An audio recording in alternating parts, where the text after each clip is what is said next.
It was 3:47 in the morning when the phone rang. I know because I looked at that clock 3 times before I had the strength to pick up the receiver. In 65 years on this earth, I've learned one thing for certain. Calls at this hour always mean trouble. Always. Someone's dead. Someone's dying. Someone's in jail. Nothing good happens at 3:47 in the morning. My hand shook when I reached for that phone. Not because I'm old, though God knows I am. Not because I was scared, though maybe I should have been. My hand shook because somewhere deep in my bones, I knew. I knew this call was going to change everything. Hello? My voice came out like gravel, like I'd been swallowing dust for years. Maybe I had been. The woman on the other end sounded nervous. Professional, but nervous. Is this Robert Chen? Father of Michael Chen? And just like that, the world stopped spinning. My boy. My Michael. They were asking about my boy. Who is this? I managed to say, but the words felt like they were coming from somewhere else, from someone else. This is Memorial Regional Hospital, sir. I'm calling because... Sir, we have someone here. He says he's your son. He's asking for you. I sat down. I don't remember deciding to sit. My legs just gave out, and I found myself in the chair by the phone, staring at the wall where we used to have Michael's school photos. Before we took them down. Before we couldn't stand to look at them anymore. That's not possible, I told her. My voice was steady now, cold, because it wasn't possible. It couldn't be possible. My son is dead. He's been dead for 28 years. You have the wrong number. Sir, I understand this must be shocking, but you don't understand anything. I could feel the anger rising up my throat like bile. My son died in 1997. We buried him. We had a funeral. You have the wrong damn family. But she didn't hang up. That's what got me. She should have apologized and hung up. Instead, there was this long pause, and then she said, Sir, he told us something. Something he says only you would know. He said to tell you about the eagle. The eagle. Jesus Christ. The eagle. Nobody knew about that. Nobody but us. Not Michael's mother before she passed. Not the police who investigated. Nobody. When Michael was 6 years old, we went camping up in the mountains, just the two of us. Father-son trip. He found this injured eagle, young thing, probably fell from its nest. We nursed it back to health over 3 days, fed it scraps of fish, kept it warm. When it finally flew away, Michael cried. He made me promise I'd never tell anyone because he thought the other kids would make fun of him for crying over a bird. I never told a soul, and neither did he, as far as I knew. I'll be there in 20 minutes, I said, and hung up before she could say anything else. Let me tell you about my son. Let me tell you what they took from us. Michael was 9 years old the last time I saw him. 9 years old with a gap in his front teeth and a cowlick that wouldn't lay flat no matter how much water I put on it. He was small for his age, always had been, but he had this energy about him, this light. He'd walk into a room and suddenly everything felt brighter, warmer. It was October 17th, 1997, Friday night. Michael asked if he could ride his bike to his friend Danny's house. Just 2 blocks away. 2 blocks in a neighborhood where everyone knew everyone. Where kids played in the streets until dark and nobody worried. Nobody thought twice. I said yes. God help me. I said yes. Be back by 8, I told him, and wear your helmet. He rolled his eyes, that eye roll that only a 9-year-old can manage, and said, Dad, it's 2 blocks. Those were the last words my son ever said to me. Dad, it's 2 blocks. He never made it to Danny's house. We found his bike at 9:30 that night, laying in the grass near Potter's Field, the empty lot at the edge of our neighborhood. His helmet was still clipped to the handlebars. One pedal was bent like he'd dropped it in a hurry, but no Michael, no sign of my boy. The police came. Of course they came.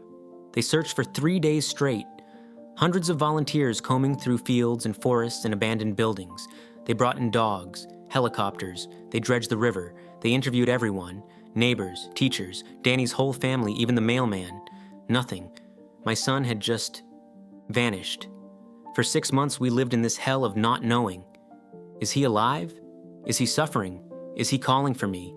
Every time the phone rang, I thought it might be someone asking for ransom. I prayed it would be someone asking for ransom. At least then, I'd know he was alive. At least then, I'd have something to do, some action to take. But the call never came. Then, in April 3rd, 1998, a hiker found remains in the woods about 40 miles north of our town.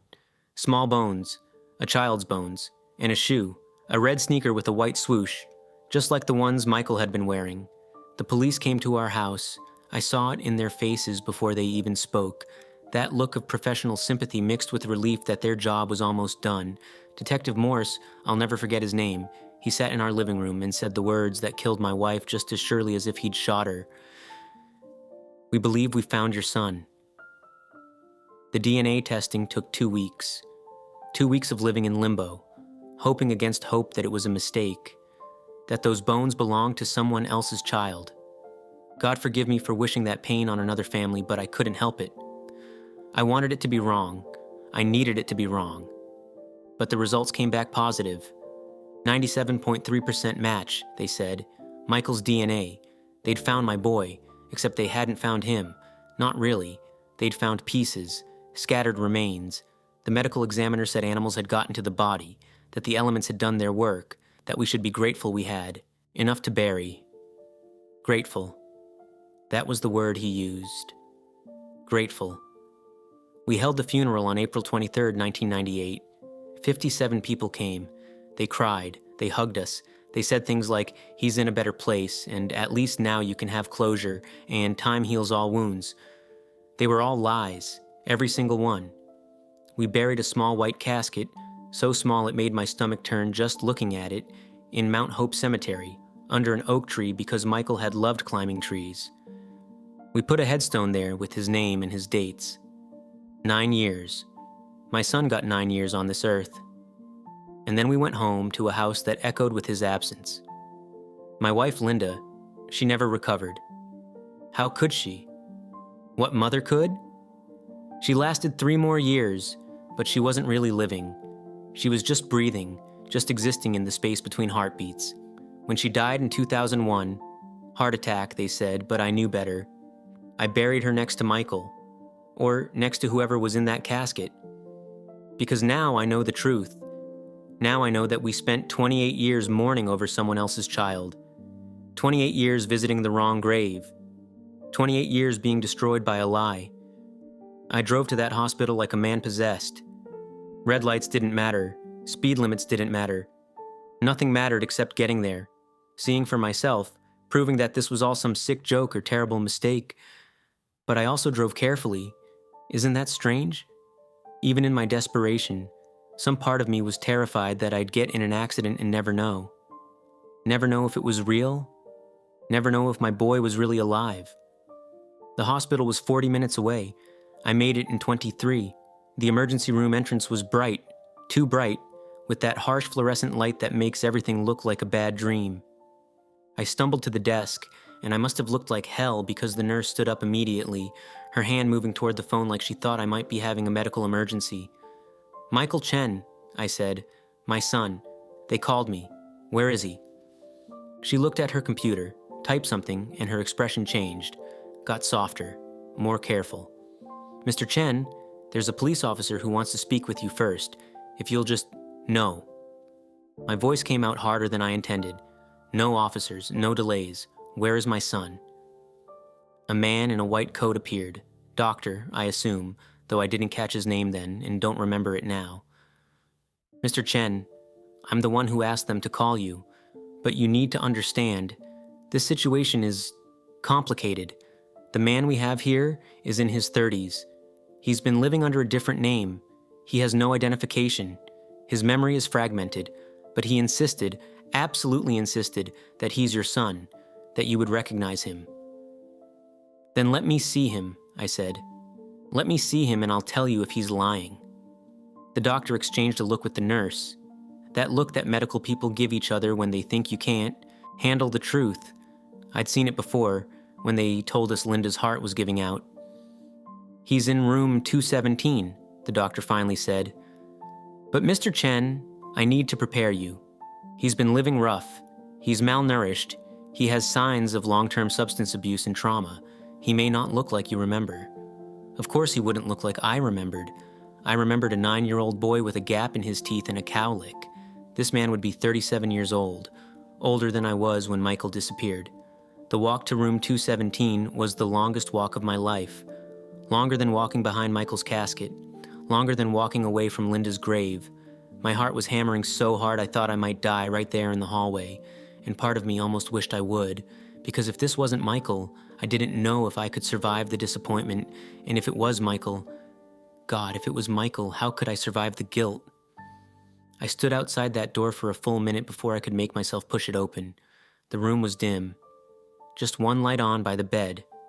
And in that bed, with his back to me, was a man, thin, too thin. His hair was long and dirty, pulled back in a ponytail. His shoulders were hunched like he'd spent years trying to make himself smaller. I must have made a sound, a gasp or a choked breath, because he turned his head, and I saw his eyes, Michael's eyes, the same hazel green that had looked up at me when he was born, the same eyes that had begged me for one more bedtime story, the same eyes that had rolled when I told him to wear his helmet, my son's eyes in a stranger's face. "Dad?" he said, and his voice cracked. "Dad, is it really you?" I couldn't speak, couldn't breathe, couldn't move. I just stood there, frozen, staring at this man who couldn't possibly be my son but somehow had my son's eyes.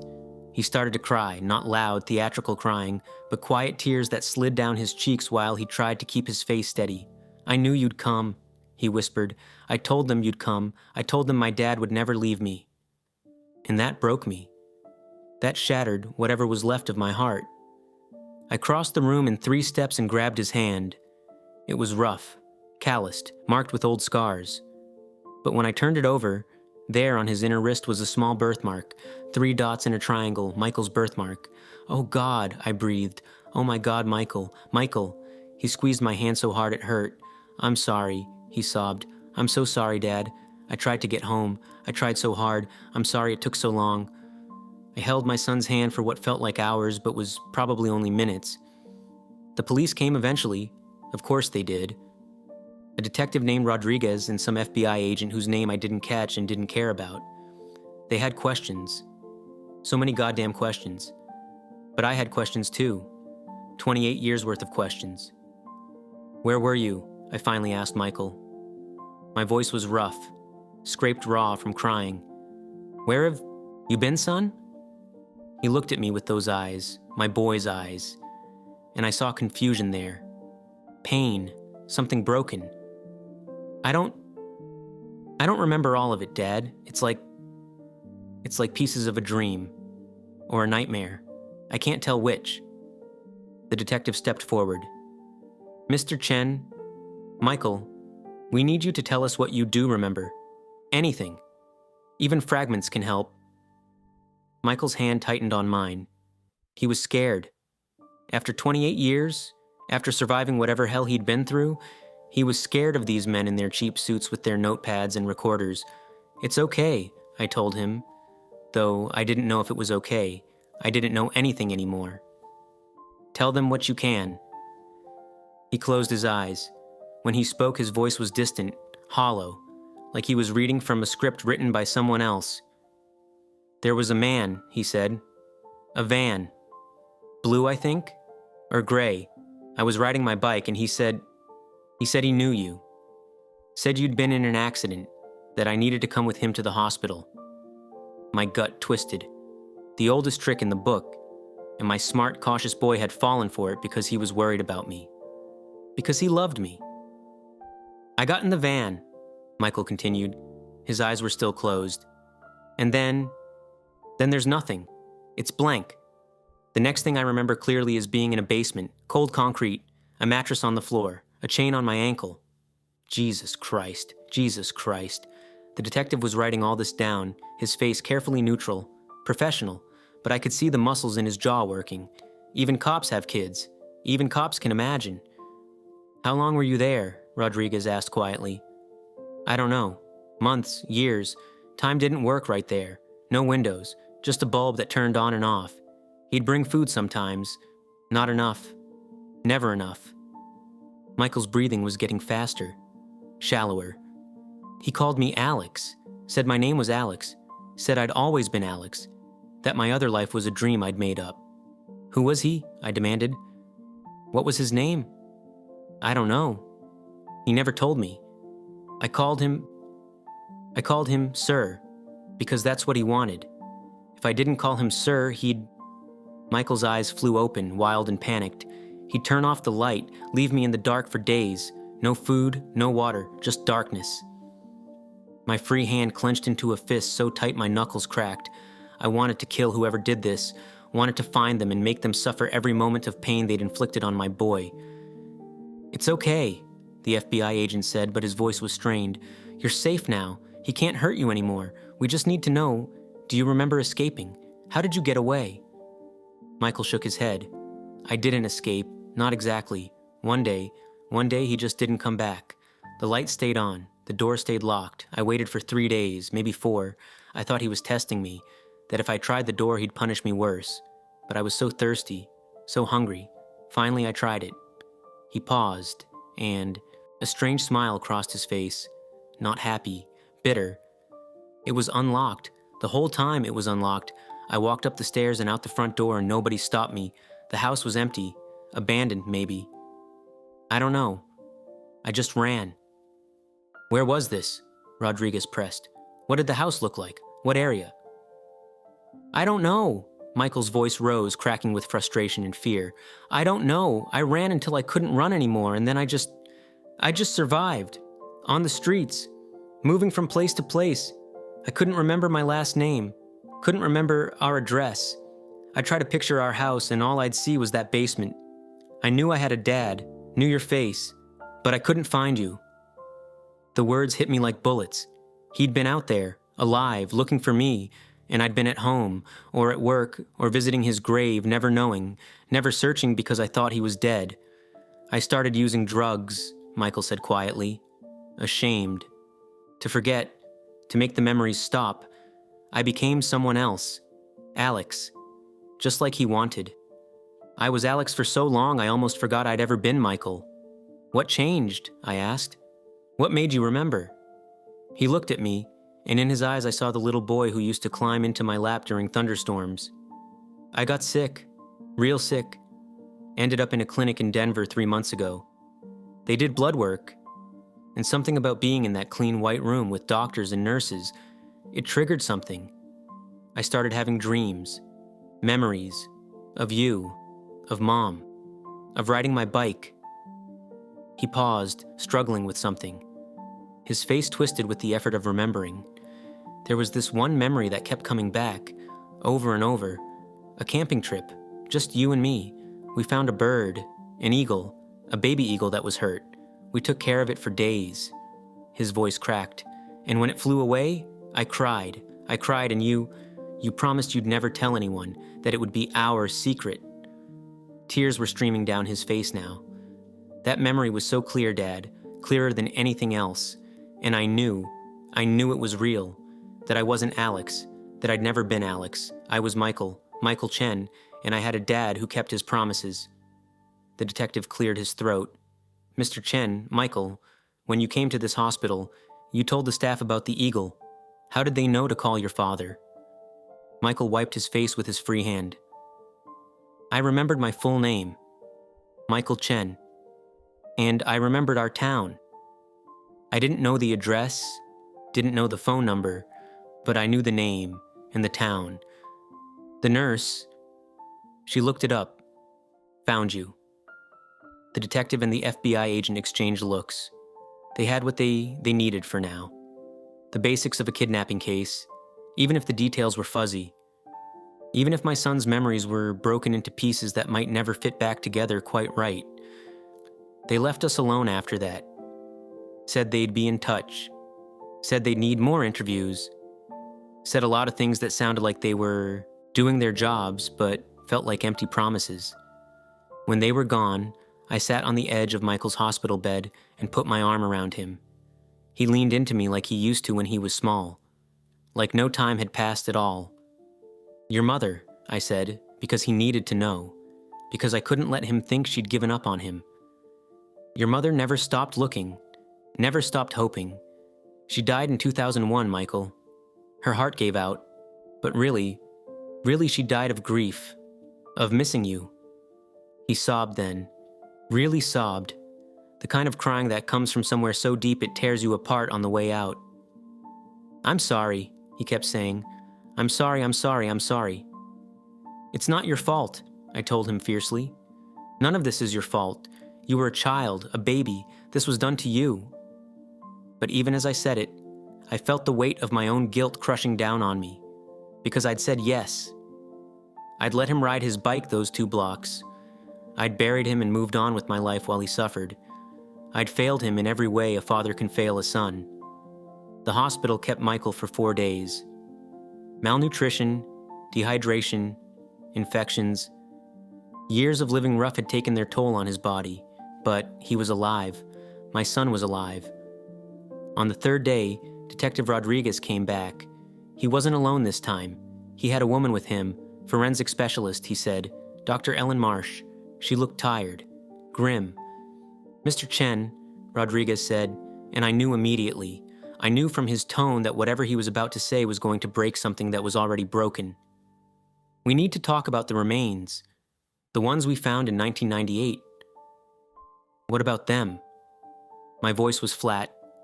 Dead. Dr. Marsh pulled out a folder, started spreading photos on the table. Photos I didn't want to see but couldn't look away from. Bones, a small skull, that red sneaker. When Michael was reported missing, standard procedure was to collect DNA samples from your family for comparison purposes. You and your wife both provided samples. That DNA was used to identify the remains found in April 1998. I know all this, I said impatiently. What's your point? The point, Dr. Marsh said carefully, is that we've retested those remains using current technology. The DNA testing in 1998 was accurate for its time, but the science has advanced considerably. We can now get much more detailed results. She paused, looked at Rodriguez, back to me. Mr. Chen, those remains don't belong to your son. The room tilted. Or maybe I tilted, I couldn't tell. What? The original test showed a 97.3% match. That sounds conclusive, but it's actually a relatively weak match by today's standards. Modern testing shows that the remains don't belong to Michael. They don't belong to anyone in your family at all. The 1998 test picked up some genetic markers that created a false positive. It happens with older testing methods, especially with degraded samples. The words didn't make sense, couldn't make sense. Then who? I couldn't finish the sentence. We've entered the DNA into national databases, Dr. Marsh said quietly. The remains belong to a child named Daniel Reeves, 8 years old when he disappeared in January 1997. His parents filed DNA samples with the National Missing Persons Database years ago. We got a match. Someone else's boy, I breathed. All this time, some other father has been looking for his son. And we buried him. We mourned him. We told everyone he was Michael. The Reeves family has been notified, Rodriguez said. After 29 years, they finally have answers about what happened to their son. But there's more, Dr. Marsh continued, and I almost laughed because how could there possibly be more? The remains showed signs of trauma, blunt force trauma to the skull. This wasn't a child who got lost in the woods and died of exposure. This was murder. And whoever killed Daniel Reeves went to a lot of trouble to make sure he was found in that location at that specific time. The implication hit me like a fist. You're saying they planted him there? I said slowly. They killed this child and left him where he'd be found, dressed him up to look like Michael, to make everyone stop looking for my son. That's our working theory, Rodriguez confirmed. The red sneaker wasn't just similar to Michael's. According to our records, it was the exact same brand, same size, purchased from the same store chain. We believe whoever took Michael had been watching your family, taking notes. They knew what he wore, and when the search got too intense, when there was too much pressure, they killed Daniel Reeves and staged the scene. I thought about those 6 months between Michael's disappearance and finding the remains, all those searches, all those interviews, the police going door to door, asking questions. Someone had been nervous. Someone had decided they needed the search to end. So they'd killed an innocent child, a boy who had his own family, his own life, and dressed him up like my son. Left him in those woods like garbage, like bait, and we'd all fallen for it. "The killer," I said, my voice tight with rage barely contained. "The one who took Michael. He did this." "Most likely," Rodriguez agreed. "But Mr. Chen, it's been 28 years. The crime scene is long gone. Evidence is scattered or destroyed. The man Michael described, if he even exists anymore, would be in his 50s or 60s now, assuming he was an adult in 1997.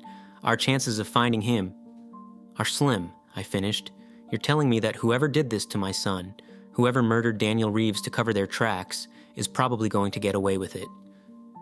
The detective didn't answer. He didn't need to. Dr. Marsh gathered up her photos and stood. "I'm sorry, Mr. Chen. I know this isn't the resolution you hoped for." Resolution, as if any of this could ever be resolved. After they left, I sat in that hospital corridor for 2 hours, thinking, remembering, calculating. The police weren't going to find this man. They had no leads, no evidence, no jurisdiction over crimes that old and cold. They'd write up their reports and file them away and move on to cases they could actually solve. But I couldn't move on. Wouldn't move on. Because somewhere out there, a monster who'd stolen my son and murdered an innocent child was walking around free, living his life, sleeping peacefully at night while Michael woke up screaming from nightmares. While Daniel Reeves's parents mourned a child they didn't even know had been found, the police were bound by rules, by procedures, by the law. I wasn't. I took Michael home on the 5th day, home to a house he didn't remember. Everything had changed. I'd renovated after Linda died, trying to erase the memories, and I watched my son walk through rooms that should have been familiar but were foreign to him. "This was your room," I told him, opening the door to what had been Michael's bedroom. I'd turned it into a home office years ago. Couldn't stand to see it empty. You had Star Wars posters on the walls, a model solar system hanging from the ceiling. He stood in the doorway staring. "I don't remember," he whispered. "I should remember, but I don't." That's when I made my decision. If Michael couldn't remember his childhood, couldn't reclaim what had been stolen from him, then I would make sure the man who'd stolen it paid. Whatever it took, however long it took. That night, after Michael had finally fallen asleep, restless, haunted sleep full of twitches and small sounds of distress, I went down to the basement. To boxes I hadn't opened in years. Case files. I'd kept copies of everything from the original investigation, every police report, every interview transcript, every piece of paper that crossed my hands during those desperate months in 1997 and 1998. I spread them out on the floor like pieces of a puzzle, because that's what this was, a puzzle that the police had given up on, but I was just starting to solve. The first thing I noticed, there had been other disappearances. Not many. Not enough to trigger a major investigation or make national news. But in the 3 years before Michael vanished, 4 other children had gone missing in a 50-mile radius of our town. 3 boys and 1 girl, ages 7 to 11. All disappeared without a trace. No bodies ever found. The police had never connected them. Why would they?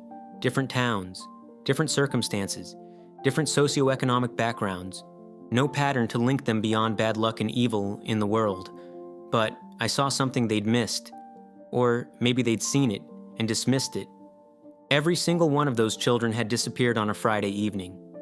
Between 6 and 9 p.m., all within 2 weeks of a local fair or festival, Michael had disappeared on a Friday. The county fair had been in town the week before. I started making lists, pulling up old newspapers on microfiche. Yes, I spent 3 days at the library, hunched over, that damn machine until my eyes burned, looking for patterns, connections, anything, and I found them. A man named Marcus Webb, worked the traveling fair circuit, ran one of those games, throw the ball, win a prize. He'd been in the area for every single disappearance. Not just my town, but all of them. His route took him through that whole 50-mile radius. A month in each location, setting up his booth, running his game, then moving on. The police had interviewed him in 1997. Briefly. He'd been cooperative. Had an alibi for the night Michael disappeared. Working the fair, dozens of witnesses. They'd cleared him. But the fair had ended on Thursday. Michael disappeared on Friday. And by Sunday morning, when my son's bike was found, Marcus Webb and his game booth were gone. Moved on to the next town. I dug deeper. Found out Marcus Webb had a brother, Thomas Webb, younger by 4 years. No criminal record, no permanent address. He'd worked odd jobs, moved around a lot, and, this was the part that made my blood run cold, he'd been living in a house in Millbrook, 40 miles north of our town, from 1996 to 2005. 40 miles north, right where they'd found the remains. Where Daniel Reeves had been left to be discovered. I drove to Millbrook. Didn't tell Michael where I was going. Didn't tell anyone. Just got in my car at 5 a.m. and drove. The house was still there. Abandoned now, windows broken, yard overgrown. A for sale sign so faded and weathered it was barely readable. I sat in my car across the street and stared at it. This was where Michael had been held. In that house. For months or years. Chained in a basement while I mourned and his mother died and the world moved on without him. I wanted to go in. Wanted to search every inch of it. But I forced myself to stay in the car. To think. To plan. Going to the police with this was pointless. All I had were suspicions and coincidences. Marcus Webb was probably dead by now. He'd been in his 40s in 1997. And Thomas Webb? He could be anywhere. The trail was 3 decades cold. No. I needed more. I needed proof. I needed to find Thomas Webb and make sure he paid for what he'd done. I became obsessed. There's no other word for it. While Michael went to therapy 3 times a week, trying to piece together his shattered memories, I was hunting, researching, following a trail that had gone ice cold 28 years ago. I started with Marcus Webb. Found his death certificate, died in 2003, liver failure, alcoholic. Left behind nothing but debt and a storage unit in Tennessee that had been auctioned off for non-payment in 2004. But Thomas Webb was harder to track. The man was a ghost. No social media. Hell, he'd have been in his 20s when the internet became mainstream and some people just never adapted. No property in his name. No consistent employment history. I hired a private investigator. Cost me $3,000 I couldn't really afford. But I didn't care. Money didn't matter. Nothing mattered except finding this man. The PI came back with the lead after 2 weeks. Thomas Webb had been arrested in 2008 in Nevada for possession of methamphetamine, served 18 months, got out in 2009 and disappeared again. But the arrest record had a photo. I stared at that photo for an hour. A thin man with dead eyes and hollow cheeks, graying hair, the kind of face you'd pass on the street and never remember. Forgettable. Invisible. Was this the face my son had seen every day in that basement? Was this the man who'd fed him just enough to keep him alive, who'd called him by the wrong name until he forgot his real one? The PI found more after that. Thomas Webb had used several aliases over the years: Thomas Wilson, Tom Webster, Tommy Wells. Small variations, easy to keep straight. He'd worked construction jobs, janitorial positions, anything that paid cash and didn't ask too many questions. The last confirmed sighting was 2019. He'd been working at a meatpacking plant in Iowa, lived in a trailer park on the edge of town. But when the PI went there, the trailer was empty. Manager said Webb had left in the middle of the night 6 months ago. No forwarding address, left 3 months rent unpaid, gone again, like smoke. The PI told me he'd hit a wall, said without more recent information, it would take months more and thousands more dollars to continue the search. Money I didn't have. So I thanked him, paid him what I owed, and took over myself. But people don't just disappear. Not completely. They leave traces, digital footprints, paper trails. Someone always knows something. I started calling homeless shelters, churches that ran meal programs, free clinics. I described Thomas Webb, white male, early 60s now, might go by Tom or Tommy. History of drug use, probably transient. Nothing. Nothing. Nothing. For 3 months, nothing but dead ends and sympathy from social workers who'd seen too many people fall through the cracks. Then, in January, I got a call back from a shelter in Spokane, Washington.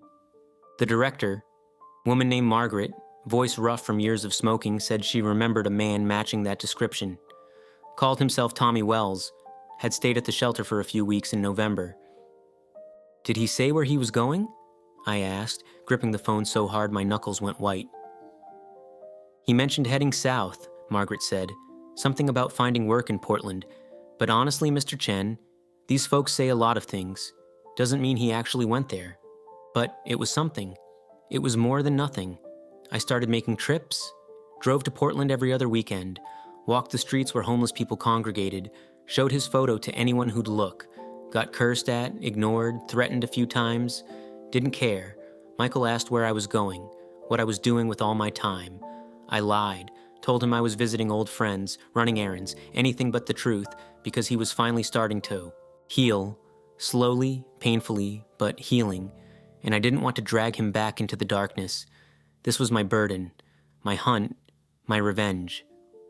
In March, I found someone who recognized the photo, a woman living under an overpass, maybe 40 years old but looking 60. She squinted at the picture and nodded. Yeah, I seen him. Tommy, right? Crazy Tommy. Talks to himself, gets real paranoid sometimes. My heart was racing. When did you see him? Where?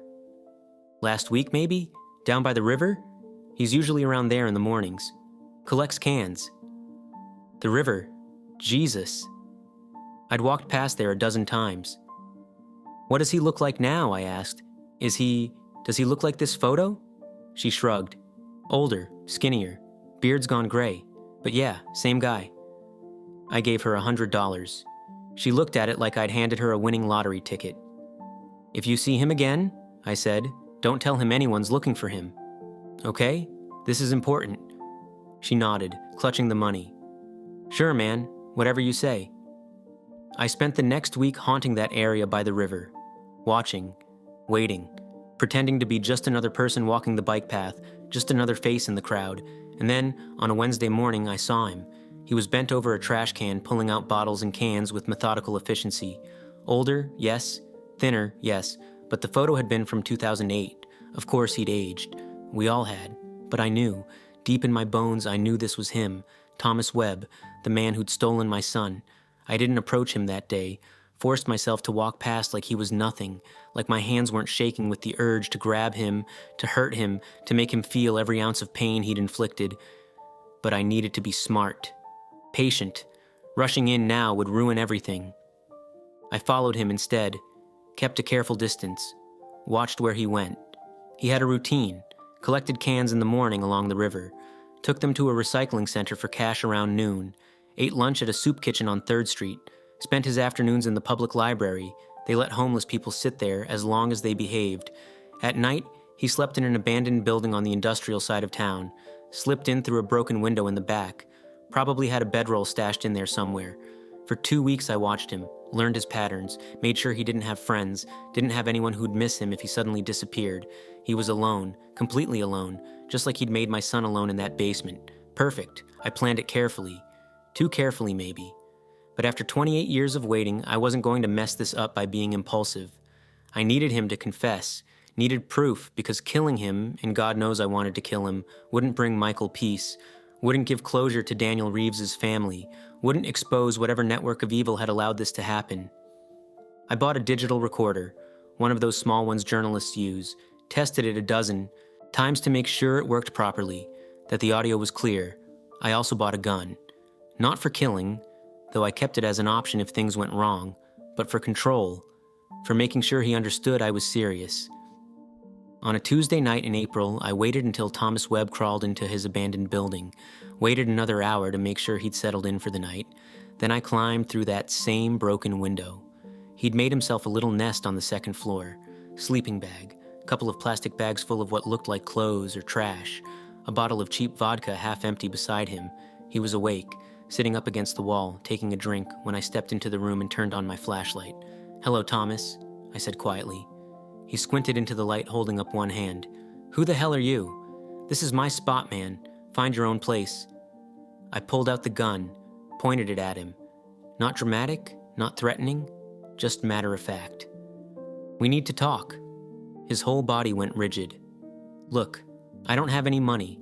I don't have anything worth taking. Just let me—" "I don't want your money," I interrupted. "I want the truth, about what you did, about the children." The change in his expression was immediate. Fear, Yes, but also something else. Recognition, resignation, like some part of him had always known this moment would come. "I don't know what you're talking about," he said, but his voice was shaking. I moved closer, sat down on an overturned bucket about 6 feet away, kept the gun trained on him, kept my voice calm. "My name is Robert Chen. 28 years ago, you took my son, Michael Chen, 9 years old, riding his bike in our neighborhood." "You're crazy," Thomas said, but he couldn't meet my eyes. "I never—" "Blue van," I continued, as if he hadn't spoken. "Or gray. Michael wasn't sure. You told him his father had been in an accident, that he needed to come with you to the hospital. He trusted you because he was a child, and children trust adults when they're scared." Thomas was sweating now. I could see it on his forehead in the flashlight beam. "You kept him in a basement for years. Called him Alex. Broke him down until he couldn't remember his own name. And when it got too risky, when the police were getting too close, you and your brother killed another child, a boy named Daniel Reeves, and left his body where it would be found. Made sure he was wearing shoes just like Michael's. Made everyone stop looking." "You can't prove any of that," Thomas whispered. "It was so long ago. There's no evidence, no proof." I smiled. It wasn't a nice smile. "You're right, I can't prove it. The police can't prove it. But I don't need to prove it for a court of law, Thomas. I just need to know. And I think you want to tell someone. I think you've been carrying this around for 3 decades and it's eating you alive." He stared at me. In the dim light, he looked ancient, hollow, already dead in every way that mattered. "Why?" I asked, and my voice cracked despite my best efforts. "Why my son? Why any of them?" For a long moment, he didn't answer, just took another drink from his vodka bottle with shaking hands.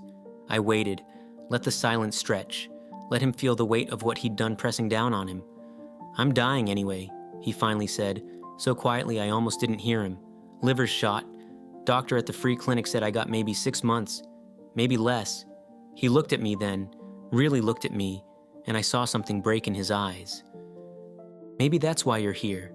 Maybe this is, I don't know, a chance to make something right before I go." "Tell me," I said. "Tell me everything." He closed his eyes, started talking. "It wasn't supposed to be like that," he said quietly. "That's what Marcus always said. It wasn't supposed to hurt them. We were helping them, giving them a better life. I wanted to shoot him right then, wanted to pull the trigger and end this. But I forced myself to stay still, to listen. The recorder in my pocket was running. Marcus said there were people, rich people, people who wanted children but couldn't have them, couldn't adopt through normal channels because of, I don't know, background checks or whatever. We were providing a service." He laughed, bitter and broken. "That's what he called it, a service." "You were trafficking children," I said flatly. "Kidnapping them and selling them." "No, not selling. We never—" He stopped, shook his head. "Who am I kidding? Yeah, that's exactly what we did. Marcus handled all the business. I just kept them. Made sure they were ready, made sure they understood their new lives. By chaining them in basements, by terrorizing them, by erasing who they were, they had to forget." His voice rose, desperate and defensive. "Don't you understand? They had to forget their old families or they'd never adjust. If they remembered, they'd try to run. They'd tell people. The whole thing would fall apart. It was better this way. Kinder. Kinder." This monster thought he'd been kind. "How many?" I asked. "How many children did you take?" He opened his eyes, looked at me, and I saw the truth there before he even spoke. 7. Over 4 years, 7 children. 7. Jesus Christ. 7 families destroyed, 7 children stolen from their lives. What happened to them? Where are they? I don't know. Marcus took them, delivered them to his contacts. I never asked where they went, didn't want to know. He took another drink. "I just wanted the money, needed it for my habits. Marcus would pay me, and I'd get high and try to forget what we'd done." "But Michael," I pressed. "You didn't deliver Michael, you kept him." Thomas flinched. There was a problem. The family that was supposed to take him backed out at the last minute. Too risky, they said. Too much press coverage. Michael's disappearance was all over the news.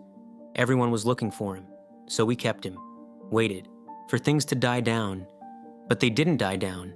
You people wouldn't stop looking. So you killed a child to make us stop." His face crumpled. "That wasn't me. That was Marcus. He said we needed to end it, needed to give you a body so you'd have closure and stop searching." Thomas was crying now, ugly gasping sobs. There was another boy, Daniel. We'd taken him a few months before Michael. He was sick, wouldn't eat, getting weaker. Marcus said he wouldn't make it anyway. Said it was mercy. Mercy. Another word that turned my stomach. Marcus killed that boy, beat him, made it look like he'd been attacked by animals. Took Michael's shoe, one of the shoes we'd taken off him when we grabbed him, and put it on Daniel's body. Dressed him in clothes similar to what Michael had been wearing. Left him where he'd be found. So that's how they'd gotten the exact shoe. They'd had Michael's actual belongings. "I thought that would be the end of it," Thomas continued, his voice breaking. "Thought we'd just wait a few more months and then place Michael somewhere far away where nobody would ever find him." "But Marcus died," I said.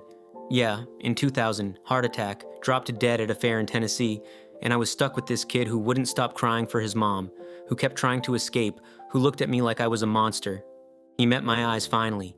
I am a monster. I know that. I've always known that." "So you let him go?" "I couldn't do it anymore. Couldn't keep him locked up. Couldn't look at him. He was 15 by then, almost 16. Old enough to survive on his own, I figured. So one day in 2005, I left the door unlocked and walked away. Told myself he'd be fine, that he'd find his way home. But Michael hadn't found his way home. He'd spent 20 more years lost, broken, addicted, trying to remember who he was. I sat there, absorbing this. This man, this pathetic, dying addict, had stolen my son's childhood, had murdered an innocent child, had trafficked God knows how many others to God knows where. And now he sat in an abandoned building, drinking himself to death, waiting for his liver to finally give out. "The other children," I said, "the ones Marcus delivered. I need names, locations, anything you remember." "I told you, I don't know." I stood up, pointed the gun at his head. "Then you're no use to me. And if you're no use to me, there's no reason for you to keep breathing." Wait, he held up his hands, panicking. "Marcus kept records, in a safety deposit box. He was paranoid about his contacts betraying him, so he documented everything, names, dates, payments. He said it was insurance." "Where?" "Seattle, First National Bank on Madison Street, box number 847. "How do I access it?" "I can claim it. I'm his next of kin, his only living relative. The bank, they've probably been trying to contact me for years about unpaid fees, but I've been moving around. No permanent address, but I can claim it. I have the right." I leaned closer. "Here's what's going to happen, Thomas. You're going to go to Seattle. You're going to claim that box, and you're going to give me everything inside. And if I don't, then I take this recording to the police and let them handle it. You'll spend your last 6 months in a cell, dying alone, hated by everyone. Child traffickers don't do well in prison. The other inmates have their own sense of justice. You'll be lucky if you make it to your natural death. He was trapped and he knew it. What do you want?" "I want those names, those families, the people who bought stolen children. I want to expose all of them, make sure every single person involved in this pays." I stood up, "And I want you to confess, on record, to everything. Names, dates, details, all of it." "And then what?" he asked. "You kill me anyway?" I looked at him, really looked at him, this broken, pathetic creature who'd helped destroy so many lives. "No," I said quietly. "I'm going to let you live long enough to see what happens when the world finds out what you did, and then I'm going to let your liver finish what I started. You'll die knowing that everyone knows you were a monster." It took 3 weeks to arrange. I recorded Thomas's full confession over 2 more sessions, hours of him detailing every kidnapping, every child, every sick justification he and his brother had used. His voice on that recorder was damning, undeniable. Then I bought him a bus ticket to Seattle, gave him enough money for a cheap hotel and food, told him exactly what to say at the bank. And I followed him every step of the way. He went to the bank on a Tuesday morning. I watched from across the street through binoculars as he filled out the paperwork. showed his ID, signed the documents claiming his deceased brother's property. They led him to the vault. He came out 20 minutes later carrying a metal box about the size of a shoebox. We met in his hotel room. I locked the door behind me and made him open the box on the bed.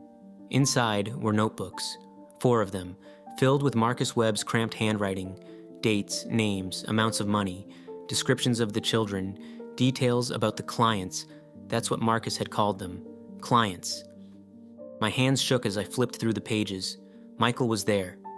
Entry dated October 17th, 1997. Male, 9 years old, brown hair, green eyes, small for age, intelligent. Reserved $15,000 by JB in Portland, pending delivery. $15,000.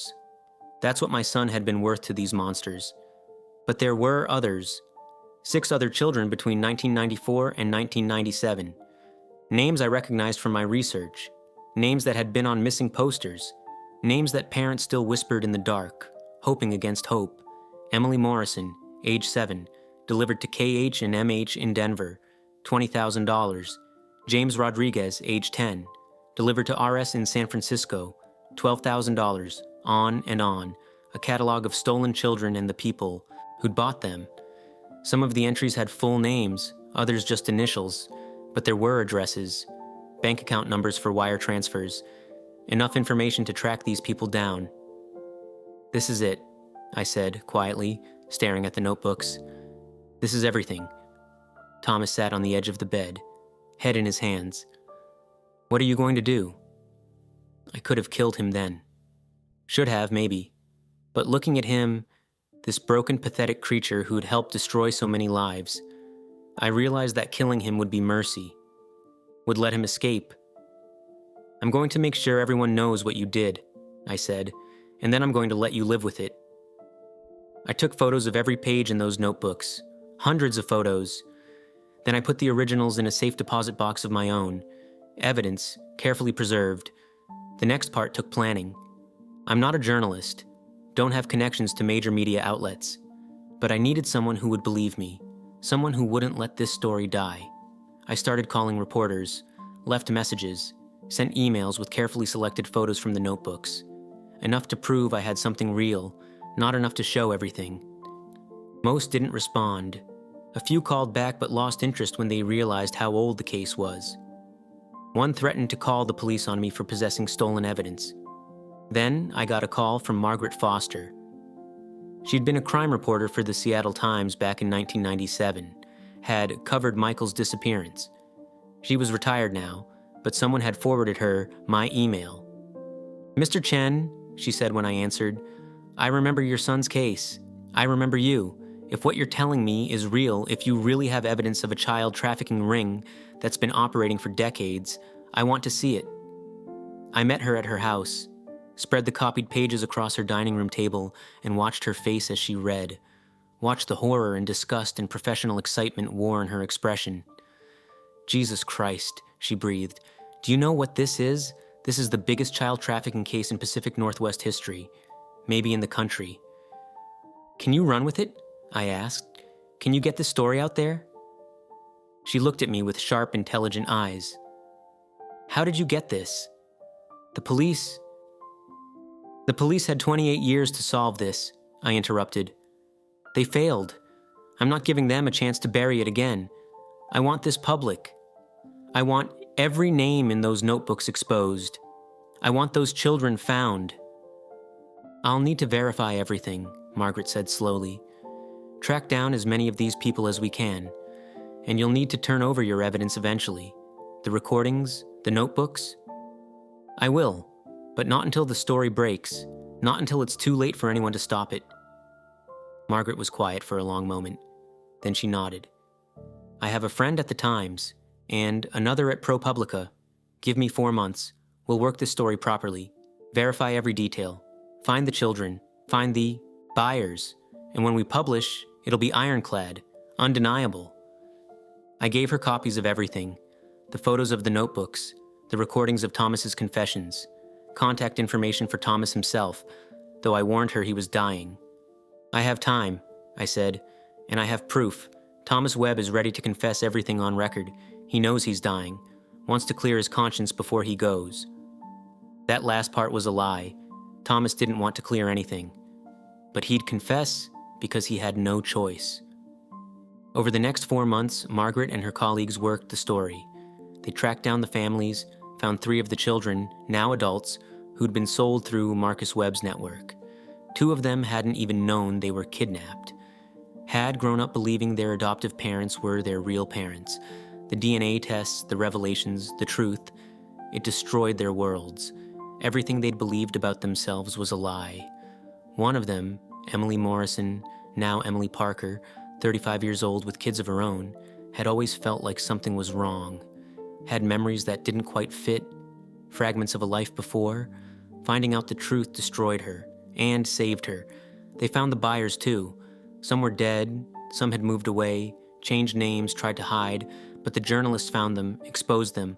A lawyer in Denver, a doctor in San Francisco, a real estate mogul in Portland, JB, the one who'd paid for Michael, James Blackwood, pillar of the community, sitting on charity boards and donating to children's hospitals while having bought a stolen child 28 years ago.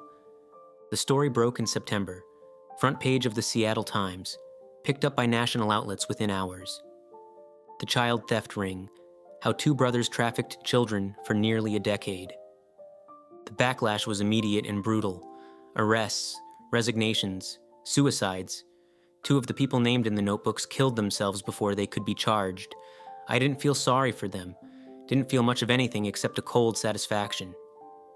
Thomas Webb was arrested, of course. Charged with kidnapping, conspiracy to commit murder, and a dozen other crimes. He pleaded guilty to everything. The prosecution wanted him to testify against the buyers, but he died 3 weeks before trial. His liver finally gave out. Part of me was glad he didn't get to make some final statement, glad he died knowing the whole world saw him as the monster he was. But the buyers, they went to trial. One by one, they faced justice. I attended every single trial, sat in the back of the courtroom and watched them try to defend the indefensible. James Blackwood's trial was the one that mattered most to me. The man who'd paid for my son, who'd been ready to raise Michael as his own, erasing everything about who he really was. When they read the charges, when they showed the evidence, the notebook entry with Michael's description, the wire transfer for $15,000, I watched Blackwood's face crumble. His lawyer tried to argue that he hadn't known, that he'd believed he was participating in a private adoption, that Marcus Webb had lied to him. But the prosecutors had done their homework. They showed emails, phone records, evidence that Blackwood had known exactly what he was buying, that he'd wanted a child who couldn't be traced, who had no paper trail. The jury took 4 hours to convict him. At sentencing, the judge looked at Blackwood with pure disgust. You saw a child as property, as something you could purchase to fill a void in your life. You didn't care about the family he was stolen from, didn't care about the trauma he'd endure. You cared only about yourself. 20 years. Blackwood got 20 years. It wasn't enough, could never be enough, but it was something. The DNA database had identified Daniel Reeves months earlier, but his parents didn't come forward publicly until after the story broke. I think they needed time to process that their son had been found, that he'd been murdered, that we'd been mourning him for 28 years without knowing his name. I called them the day after the story broke. Don't ask me why. Maybe because I knew what they'd been through. Maybe because I owed it to their son, who'd been buried under my son's name all this time. Maybe because I just needed them to know. Sarah Reeves answered the phone. I could hear the fragility in her voice, even across the line, the kind of fragility that comes from decades of grief. Mrs. Reeves, I said, my name is Robert Chen. I think you know who I am.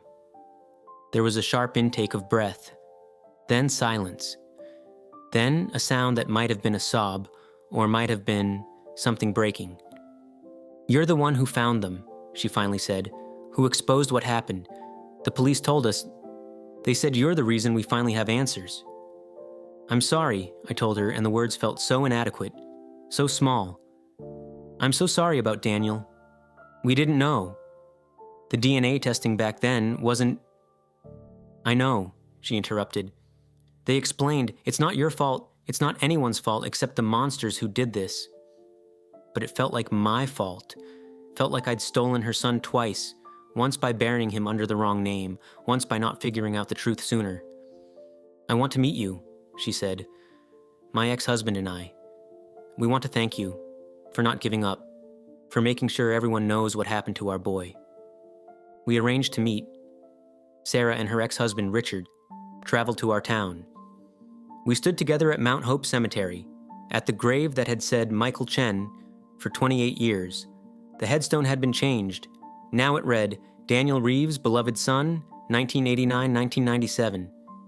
Finally home." Sarah placed flowers on the grave. Her hands were shaking. Richard stood behind her, crying silently. "For 29 years, I didn't know where he was," Sarah said quietly. "Didn't know if he was buried somewhere, or if his body had never been found. I'd have nightmares about him being lost.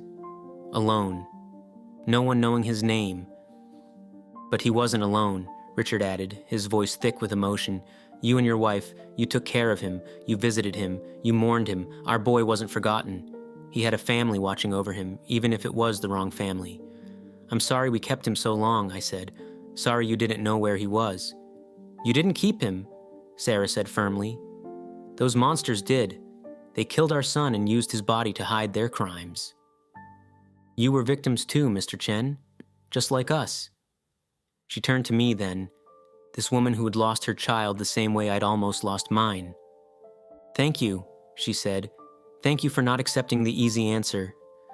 Thank you for digging until you found the truth. Because of you, I can finally bury my son properly. I can finally say goodbye." We stood there together for a long time. 3 people bound together by tragedy and evil, and the desperate need for truth. After they left, I stayed at the cemetery, walked to where Linda was buried, stood there in the fading light and told her everything. "I found him," I said to her grave. "I found our boy. He's alive, Linda. Broken, but alive. And I made them pay. I made everyone pay for what they did to him, to all of them." The wind rustled through the oak trees. For just a moment, I could almost feel her presence, almost hear her voice telling me I'd done good, that I'd done what needed to be done. "I wish you were here," I whispered. "I wish you could see him, could hold him. He needed his mother all those years and she wasn't there. We weren't there. But I was there now. And I'd make sure Michael never felt alone again." Michael was doing better, slowly. The therapy helped. The medication helped. Having a home again helped. But he'd never fully recover. How could he? You don't come back from that kind of trauma completely. The scars, physical and mental, would always be there. He got a job at a bookstore, part-time, nothing stressful. The manager knew his story, everyone knew his story after the news broke, and gave him space to work at his own pace. Some days were good. He'd come home and tell me about a customer who'd made him laugh, about a book he'd read during his break, about small, normal moments that felt like miracles. Other days were bad. He'd wake up screaming, couldn't leave the house, sat in his room with the door locked, convinced someone was coming to take him again. On those days, I'd sit outside his door and talk to him, tell him about his mother, about his childhood, about the boy he'd been before the world broke him. "You're safe," I'd say. "You're home. Nobody's going to hurt you again. I promise." Sometimes he believed me. Sometimes he didn't. 6 months after the story broke, after Thomas Webb was dead and the trials were ongoing and the world had moved on to the next tragedy, Michael came to me with something. It was a journal. One of those nice leather-bound ones from the bookstore. "I've been writing," he said, "about what I remember, what it was like. My therapist said it might help." I didn't know what to say, wasn't sure I wanted to read it, wasn't sure I could handle reading about my son's suffering in his own words. "You don't have to read it," Michael continued, as if sensing my hesitation. "But I wanted you to know that I'm trying, that I'm working on getting better." "You are better," I told him. "Every day you're better." He smiled. It was a small smile, uncertain, but it was real. "Yeah, maybe, sometimes." We sat together on the porch that evening. Didn't talk much, just sat and watched the sun go down. 2 damaged men trying to figure out how to live in a world that had tried to destroy them. "Dad?" Michael said eventually. "Yeah, son?" Thank you for not giving up on me, for finding me even when everyone thought I was dead. I reached over and squeezed his shoulder. I'll never give up on you. Never. I know. He was quiet for a moment. Then, and thank you for what you did. To Thomas, to all of them. I know you did it for me. I had done it for him, but also for Daniel Reeves, for Emily Morrison, and James Rodriguez, and all the other children whose names had been in those notebooks, for every family that had been destroyed by monsters who thought they could steal innocence and get away with it. They deserved worse, I said quietly. Maybe, Michael agreed, but this is enough. Knowing they can't hurt anyone else. That's enough. It's been 2 years now since that phone call at 3:47 in the morning. 2 years since my world turned upside down again. Michael has his own apartment now. Still close by, just a few blocks away, but his own space. That's progress. That's healing. He's writing a book about his experience. His therapist thinks it'll help. I think it'll destroy him all over again. But it's his choice to make, his story to tell. The families of the other children, the ones who were trafficked and sold, they formed a support group. They meet once a month, share their experiences, help each other navigate the complicated mess of emotions that comes with finding out your entire life was built on a lie. Michael went to one meeting, came home shaking and sick, said he couldn't handle it, couldn't handle seeing the pain in their eyes and knowing his pain reflected back at him. But Emily Morrison, Emily Parker now, she reached out to him. They talk sometimes, two people trying to figure out how to be human again after being treated as property. The house is quiet now. Too quiet most nights. I think about Linda. Think about the years we lost, the grandchildren she never got to meet. Michael talks about maybe having kids someday if he can get past the fear, if he can trust himself not to repeat the patterns of protection and control that trauma taught him. I visit Daniel Reeves's grave sometimes, make sure there are fresh flowers. His mother does the same, so usually, we end up putting flowers next to each other. A strange tribute from two families bound together by tragedy. People ask me if it was worth it, if getting revenge, exposing the truth, bringing down everyone involved made me feel better. The answer is complicated. Did it bring Michael back? Yes. But he came back broken, changed, a different person than the boy who disappeared. Did it give us closure? No. You don't get closure from something like this. You just learn to live with the open wound. Did it make the world a little bit safer? Maybe. The people who bought those children are in prison or dead. Others who might have done the same now know they'll be caught, that there are consequences. Is that justice? I don't know. It's something. It's more than we had before. But here's what I do know. Revenge won't bring back the years, won't undo the trauma, won't make my son's nightmares go away or give those lost childhoods back to the families who deserve them. What it does do, what it did for me, is provide proof. Proof that evil doesn't always win. That sometimes, if you're willing to spend every last bit of strength you have, if you're willing to become just as obsessed and dedicated as the monsters you're hunting, you can make them pay. You think time buries things, that if you hide your sins deep enough, cover them with years and distance and new identities, nobody will ever dig them up. But I dug them up. I excavated every secret, exposed every lie, made sure the whole world saw exactly what these people had done. And when I'm gone, when this old body finally gives out and I'm buried next to Linda, my son will still be here. Damaged, but alive, surviving, maybe even thriving someday. That's my legacy. Not the years of grief, not the empty house and the wasted time, but the fact that I fought back, that I refused to let them win. They say revenge is a dish best served cold. They're wrong. Revenge is a bonfire that burns away everything else until only the truth remains. And sometimes, for an old man who's lost everything and found it again, that truth, that justice, is enough. Not to heal, not to forget, but to keep living. To keep waking up every morning and choosing to survive one more day. Because my son is alive. After 28 years in hell, he's alive. And the monsters who tried to bury him? They're the ones in the ground now. That's not happiness. It's not peace. But it's something close enough to keep me going. And in the darkness that surrounded our lives, that flicker of light, however small, however fragile, is everything. My name is Robert Chen. They took my son when he was 9 years old. They buried another child in his place. They thought they could make me stop looking, stop hoping, stop fighting. They were wrong. And now the whole world knows their names, knows what they did, knows there was a quiet grandfather who refused to let his boy be forgotten.